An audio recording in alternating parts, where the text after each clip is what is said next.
কেউ বিশ্বাস করবে? এই ঢাকা সিটির মধ্যে এই বাসের শেখো। আসসালামু আলাইকুম। আমরা এখন ৭৫ নম্বর ওয়ার্ডে আছি, কাইতপাড়া বাজারে।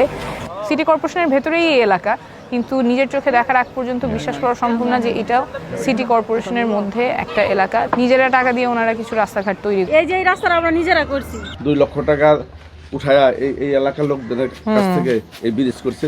একজন অসুস্থ ব্যক্তিকে হাসপাতালে নিতে যতখানি এখানে বেগ পেতে হয়, হাসপাতাল কই যান, চিকিৎসা কই করেন? মুখ দেওয়া যায় মানুষ, আবার এই যে বরাজি যায়।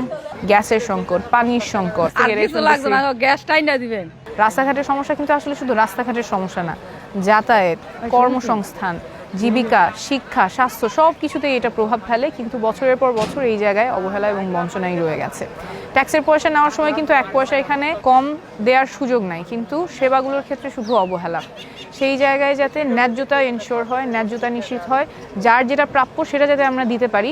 বেশি লাগবে না, ঢাকার অন্যান্য অঞ্চলের চেয়ে বেশি প্রয়োজন নেই, কিন্তু ন্যায্যটা যাতে হয় সেজন্য আমরা কাজ করব।